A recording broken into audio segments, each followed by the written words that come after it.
said you're kind of fear. What's your fear? What's your fear?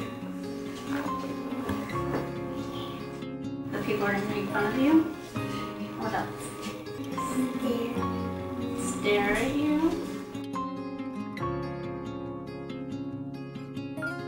Grace, look over here.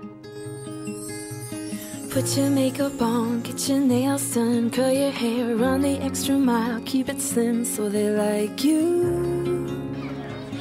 Do they like you? When Grace was 2.5 years old, I was routinely brushing her hair like every mother does, and I noticed that there was a patch of hair missing on her right side that was about that big. It was a really big patch that had just fallen out overnight. The first feelings I felt were fear, confusion, just helplessness. Her hair kept falling out until she was pretty much bald. She had a couple of strands of hair.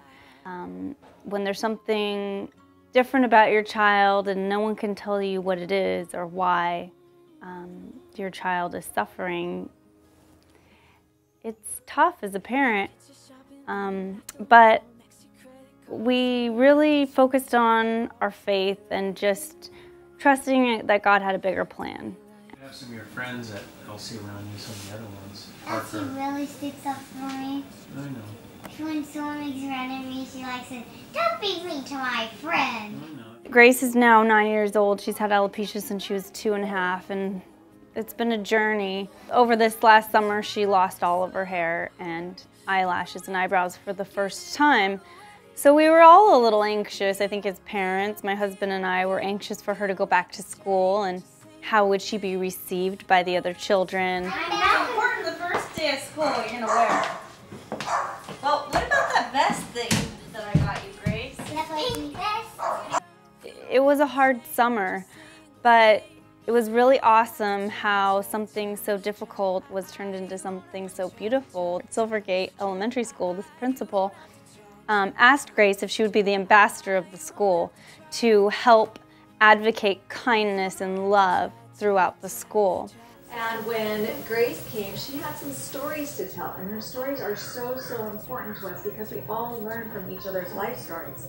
And some of Grace's life stories were, unfortunately, they involved some pain that came along with them.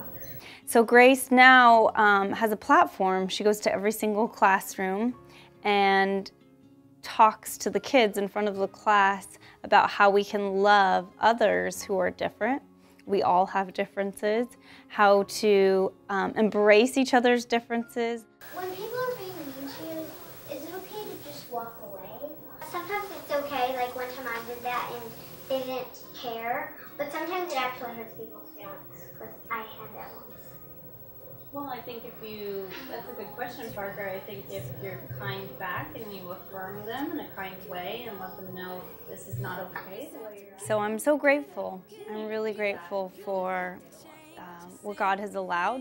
Of course, it's hard. We want her hair to grow back, and we want her to regain all of her hair, because in society it's a sign of health and vitality.